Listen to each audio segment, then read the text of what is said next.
जेके lathe operator में आपका स्वागत है। आज हम लेथ मशीन के बारे में चर्चा करेंगे। हालांकि आप जानते हैं कि लेथ मशीन एक मशीन टूल है। लेथ मशीन एक मशीन टूल है। लेथ मशीन की बात यहाँ तक है कि लेथ मशीन का मुख्यतः उपयोग सिलिंड्रिकल जाब अर्थात बेलनाकार जाब बनाने के लिए किया जाता है। इस मशीन का आविष्कार 1700 ईस्वी में हुआ था। इसके बाद विकास दर पर चलता गया। 100 साल तक विकास चलता रहा। 1800 ईस्वी से 1830 ईस्वी के दौरान हेनरी माउंटसन नामक एक मशीन करता थे। उन्होंने इस मशीन का दोबारा निर्माण किया। वह मशीन ट्री लेथ की अपेक्षा अच्छा कार्य कर लेती थी, लेकिन मशीनी युग में हमें और अच्छा करने की ज़रूरत थी। इसके बाद 1830 से विकास की ओर तक चल पड़ी मशीन। इसके बाद 1850 में एक यूएसए के संयुक्त राज्य अमेरिका के मशीन करता थे जिनका नाम था न्यू हेवन। उन्होंने एक लेथ मशीन का विकास ऐसा किया जो कि 3 मीटर लंबी, जो मशीन 3 मीटर लंबी फेस प्लेट वाली मशीन थी। इस मशीन को बनाए उन्होंने। इस मशीन जो अपनी मशीन ये बनाए 1850 में। इन्होंने इस मशीन का नाम रखा माउंटस्ले खराद। उन्होंने अपनी मशीन का नाम रखा माउंटस्ले खराद, क्योंकि इनसे आगे इन्होंने बनाया था 1800 से 1830 के दौरान मेहनत करके। तो ये सोचे कि हम अपनी मशीन का नाम माउंटस्ले खराद रखते हैं। लेकिन अब उनकी भी सोच थी कि जो मशीन हमने बनाया इसमें हमारा का योगदान होगा। उन्होंने अपनी एक मशीन का उसका नाम रखा था उन्होंने SS&SC लेथ। उन्होंने इस मशीन का नाम रखा SS&SC लेथ, अर्थात इस एस का आशय होता है surfacing, sliding and screw cutting machine. S का अर्थ है surfacing, sliding and screw cutting machine. इसके बावजूद हम आप देखेंगे कि लेथ मशीन के आखिर मुख्य पार्ट क्या क्या है। ये चित्र हम दर्शा रखे हैं। इस चित्र में जैसे पहला भाग यहाँ दिखाया गया है हेड स्टॉक। जो हेड स्टॉक है, जो ये पहला भाग है, ये पहला भाग है हेड स्टॉक। यह हेड स्टॉक मशीन का सबसे महत्वपूर्ण भाग है, जिससे मशीन पर जितनी भी कार्य होता है ये दिशा निर्देश करता है हेड स्टॉक। और इसी के दौरान हम जाब को बांधते हैं। जैसे यहाँ चक लगा हुआ है, इस चक में होल्ड करते हैं, जाब को हम पकड़ते हैं। अब हेड स्टॉक ये अस्थाई होता है। इसके बाद दूसरा भाग इसका आता है, ये दूसरा भाग जिसको हम टेल स्टॉक कहते हैं।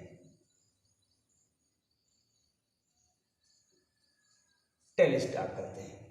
अच्छा, टेल स्टॉक इस मशीन पर ये कार्य कर रहा है हेड स्टॉक। इसके बाद ये टेल स्टॉक है, इसका भी आशा है सहारा देने से। जब हम मशीन पर कार्य करते हैं तो मशीन पर कुछ ऐसे जाब बढ़ते हैं जिसपे सहारा देने की विशेष ज़रूरत पड़ती है। तो इस मशीन का जो ये टेल स्टॉक है, इसमें स्पिंडल लगा हुआ है। इससे हम जाब के कोर पर हम एक बना लेते हैं होल, जिसको हम कहते हैं कॉम्बिनेशन होल। इसके सहारे हम आसानी से इसमें डेड सेंटर लगा करके जाब को सहारा दे लेते हैं, जिसका दूसरा का इसका नाम है टेल स्टॉक। पहला हेड स्टॉक हो चुका। इसके बावजूद इस मशीन पे ये भाग जो है इसको हम बेड कहते हैं। बेड का मतलब आशा है कि मशीन पर विशेष कार्य जब भी होता है तो बेड पर होता है। क्यों कि मशीन बेड है, मशीन का रीढ़ की हड्डी का काम करता है। यही अगर बेड ना हो तो मशीन पर जो ये फिसलन का कार्य होता है, जो अगला भाग आएगा जिसको हम कहते हैं कैरेज। ये भाग जो ये चमक रहा भाग, ये क्या है? तीसरा भाग है ये कैरेज। ये तीसरा भाग है कैरेज। ये कैरेज अगर बेड ना हो तो इसके ऊपर फिसलन नहीं होगी।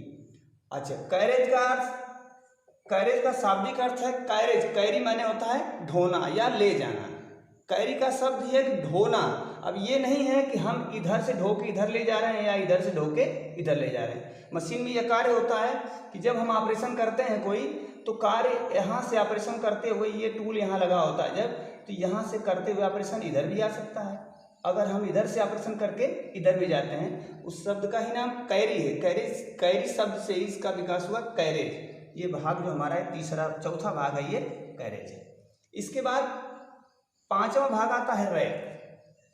ये जो छोटे छोटे दांते से बने हुए हैं ये छोटे दर्शाए जा रहे हैं छोटे से दांते, इसको हम कहते हैं रैक। मशीन पर अगर ये रैक न लगाया जाए तो मशीन पर ये कैरेज का फिसलना ये संभव नहीं है, क्योंकि इसके अंदर जो ये कैरेज व्हील लगाई गई है उस व्हील के दौरान एक छोटा सा, इसको हम कहते हैं पिनियन, रैक और पिनियन, इसको हम कहते हैं रैक, और इसमें जो लगा होता है भाग उसको हम कहते हैं पिनियन। जब हम इस कैरेज व्हील को चलाते हैं तो कैरेज व्हील के जो गियर के दांते हैं इसमें मैश करते हुए आगे को बढ़ते हैं, चाहे हम दाहिने से बाएं को ले जाएं और चाहे बाएं से दाहिने को ले जाएं। तो ये रहा रैक। इसके बावजूद इसका छठवां भाग है लीड स्क्रू। ये छठवां भाग ये रहा लीड स्क्रू। लीड स्क्रू ये छठवां भाग आपका रहा लीड स्क्रू। छठवां भाग लीड स्क्रू रहा। लीड स्क्रू का मुख्य आशय है लेथ मशीन पर जाब को तो गोल बनाते ही बनाते हैं, हम सिलिंड्रिकल बनाते हैं, लेकिन मुख्य कार्य लेथ मशीन का है थ्रेड बनाना, चूड़ी बनाना। किसी जाब के ऊपर हमें आवश्यकता होती है बंधक, फास्टनर की जरूरत होती है, तो हम चूड़ी बनाते हैं। इस लीड स्क्रू के माध्यम से हम इस लेथ मशीन पर चूड़ी का निर्माण करते हैं। ठीक, लीड का मतलब होता है आगे बढ़ना। इस लीड स्क्रू से आशा यही है कि चूड़ी हम बना सकते हैं। इसके बावजूद अब ये पॉइंट एक आता है 7वां नंबर पर, जिसका नाम है फीड रॉड। ये है क्या? Feed rod. Feed rod. अब फीड रॉड की बात आती है जब हम इस कैरेज व्हील को चला करके अपने दोनों हाथों से कार्य को तो हम बना लेते हैं गोल, लेकिन जब हम हाथों को चेंज करते हैं तो वहाँ एक रिंकल सा आ जाता है, एक गोल सर्कल बन जाता है, अर्थात जो ये सतह हमारी होती है सतह पूरी समतल नहीं बनती है। इसलिए हम मैनुअल चाल को छोड़ करके इस ऑटो चाल के लिए हम चलाते हैं किसको? फीड रॉड को।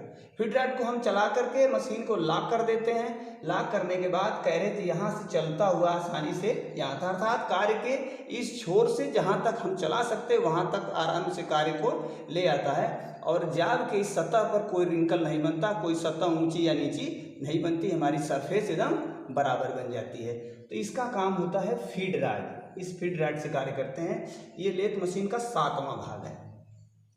8वें भाग की बात है जो ये दिखाए गए हैं 1 2 3 4 5 6 ये चीज़ें हैं। ये पहले की जो मशीन थी वो जनरल मशीन थी, उसमें लगा था कुछ ऐसे भाग जिसको हम नॉर्टन गियर बॉक्स के नाम से जानते थे। ये देखिए दर्शाया गया है नॉर्टन गियर बॉक्स। हमें कार्य के अनुसार अगर चाल को बढ़ानी पड़ती थी तो मशीन के गियर बॉक्स को खोलना होता था, गियर को चेंज करना होता था। लेकिन अब नए दौर में जो मशीनें बनाई गई उसमें ऐसा किया गया quick change gear box. Quick माने होता है जल्दी, चेंज माने परिवर्तन, गियर माने गियर बॉक्स माने, ऐसा गियर बॉक्स का निर्माण किया गया यहाँ कि हम उसको जल्दी से जल्दी परिवर्तित कर सकें। 1 2 3 4 जो भी लगाए हैं ये है quick change gear box.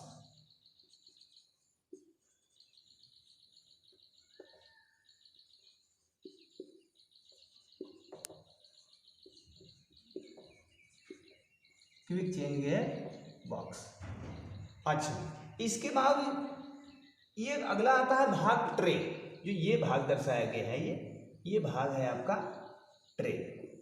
Tray जैसे ट्रे इस मशीन पर ऑपरेशन के दौरान जितना भी यहाँ से चिप्स निकलता है, जितना भी चिप्स निकलता है, अगर ये ट्रे ना हो तो यहाँ नीचे बिखरता रहेगा, तो वर्कर के पैरों से लग करके वो बिखर जाएगा, या पैरों के उसके पैर में अगर मान लीजिए स्लीपर ही है तो चुभ जाएगा। इसलिए कहा गया है कि अगर इस मशीन से कटा हुआ चिप्स अगर हमें सुरक्षित रखना है तो मशीन में ट्रे लगा है तो उसमें आसानी से गिरता रहता है और इकट्ठा होता है और कोई दिक्कत नहीं होती। इसके बावजूद ये लेग है, ये लेग ये है और ये है लेग।